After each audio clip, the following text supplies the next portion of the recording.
కాలేజీలో love at first sight అన్నాడు. నువ్వు లేక నేను లేరని కబుర్లెన్నో చెప్పాడు. ప్రేమిస్తున్నానని వెంటపడ్డాడు. మీ అమ్మాయిని పెళ్లి చేసుకుంటానని ఆమె తల్లిదండ్రులతో మాట్లాడాడు. కుర్రాడు బుద్ధిమంతుడు అనుకుని పెళ్లికి ఒప్పుకున్నారు. పెళ్లయ్యేంత వరకు మంచిగా నటించిన వాడు ఆ తర్వాత నిజస్వరూపం చూపించాడు. భార్యను అనుమానించాడు, శారీరకంగా హింసించాడు, మానసికంగా వేధించాడు. ప్రేమించిన వాడే చివరకు శాడిస్ట్ గా మారడంతో ఆమె తట్టుకోలేకపోయింది. ఆత్మహత్యకు సిద్ధమైంది.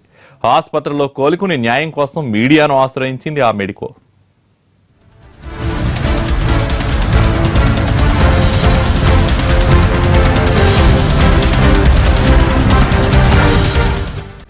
ప్రేమలో మోసపోయి కట్టుకున్న వాడి చేతిలో చిత్రహింసలకు గురై ఆత్మహత్యాయత్నం చేసిన ఈ యువతి పేరు బేబీ లక్ష్మి. గుంటూరు పట్టణానికి చెందిన లక్ష్మి చిన్నతనం నుంచి చదువులో ముందుండేది. వ్యవసాయ కుటుంబమైనా బాగా చదువుకుంది. ఎంబీబీఎస్ పూర్తి చేసింది. అమలాపురంలోని మెడికల్ కాలేజ్లో పీజీలో చేరింది.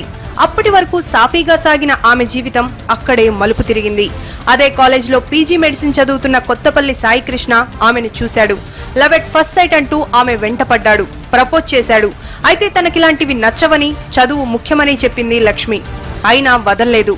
పెద్దవాళ్లతో మాట్లాడించి పెళ్లికి ఒప్పించేలా చేశాడు. మంచి సంబంధమే కావడంతో లక్ష్మి తల్లిదండ్రులు అభ్యంతరం చెప్పలేదు. ఆ యువకుడి తండ్రి కొత్తపల్లి సాంబశివరావు నాగార్జున యూనివర్సిటీలో రెక్టార్ గా విధులు నిర్వహించడం, తల్లి కృష్ణశ్రీ పొగాకు బోర్డులో ఉద్యోగస్తురాలు కావడంతో బిడ్డ సుఖపడుతుందన్న ఆశతో పెళ్లికి గ్రీన్ సిగ్నల్ ఇచ్చారు. ఘనంగా పెళ్లి చేశారు. పెళ్లి తర్వాత అంతా మారిపోయింది. పెళ్లికి ముందు సాయికృష్ణ వేరు, పెళ్లి తర్వాత వేరు. అతనిలోని అపరిచితుడు బయటికొచ్చాడు. నిత్యం తనను అనుమానిస్తూ వేధించేవాడని వాపోతోంది లక్ష్మి. మెంటల్ గా మా అత్తగారు కానీ తను కానీ ఎప్పుడూ ఇబ్బంది పెడుతూనే ఉండేవాళ్ళు.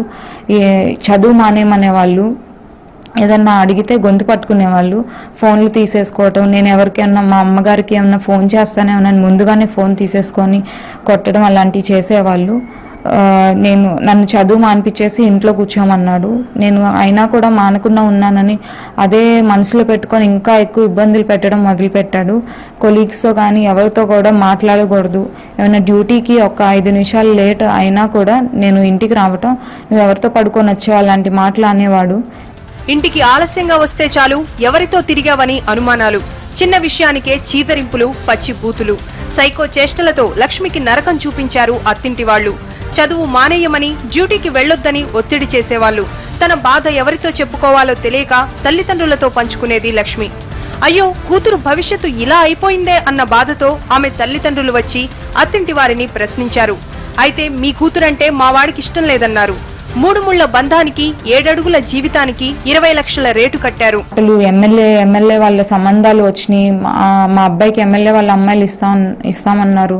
100 కోట్ల సంబంధాలు వచ్చినాయి. నువ్వు ఎంత లెక్క, నువ్వు ఆడదానివి, ఇంట్లో పడి ఉండాలి, నువ్వు అనుకుగా ఉంటావు, అణిగిమణిగి ఉంటావు అని నిన్ను చేసుకున్నాను, అందుకే నువ్వు ఇంకా చదువు మానేసి ఇంట్లో ఉండు అనే మాటలు దూషించాడండి. ఇలాంటివన్నీ ఎన్ని అన్నా కూడా సహనం ఓర్పు పట్టి మా తల్లిదండ్రులు కానీ నేను కానీ ఇన్ని రోజులు ఓపిక పడితే చివరికి మా అబ్బాయికి నువ్వు వద్దు, 20 లక్షలు ఇచ్చి డైవర్స్ ఇచ్చేస్తాం, సెటిల్మెంట్ చేసుకుందాం అనే మాటలు మాట్లాడారు. గొప్ప గొప్ప సంబంధాలను కాదని మీ సంబంధం చేసుకున్నామని, ఎంతో నష్టపోయామని అత్తమామలు, భర్త అదనపు కట్నం కోసం వేధించడంతో లక్ష్మి తట్టుకోలేకపోయింది. తన బతుకు ఇంతేనా అన్న మనస్తాపంతో మెడికల్ కాలేజ్లోనే నిద్రమాత్రలు మింగి ఆత్మహత్యాయత్నానికి పాల్పడింది. వెంటనే లక్ష్మి స్నేహితులు చికిత్స అందించడంతో చావును తప్పించుకోగలిగింది. కోలుకున్న తర్వాత లక్ష్మి పోలీసులకు ఫిర్యాదు చేసింది. అమలాపురం పోలీసులు ఇరు వర్గాలను పిలిచి కౌన్సిలింగ్ ఇచ్చారు. తనను అదనపు కట్నం కోసం వేధిస్తున్నారంటూ లక్ష్మి అత్తింటి వారిపై కేసు పెట్టింది. వాళ్ళ అబ్బాయిని అమెరికా పంపించి, లండన్ పంపించి అన్ని మార్చాలని చూస్తున్నారు.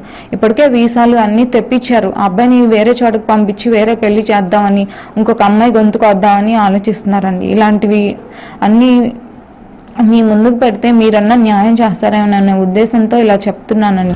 అయితే రాజకీయ పలుకుబడి ఉన్న అత్తింటి వాళ్లు తలుచుకుంటే ఏమైనా చేస్తారని లక్ష్మి భయపడుతోంది. అందుకే తనకు న్యాయం చేయాలంటూ మీడియాను ఆశ్రయించింది.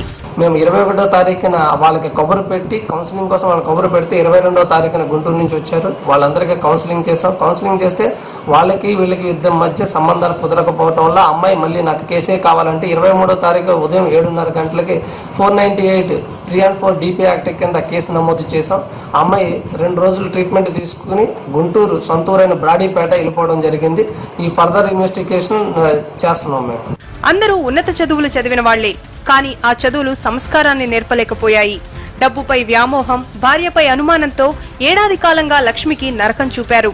మానవత్వం మరిచిన అత్తింటి వారిపై కఠిన చర్యలు తీసుకోవాలని ఆ యువతి కన్నీళ్లతో వేడుకుంటోంది.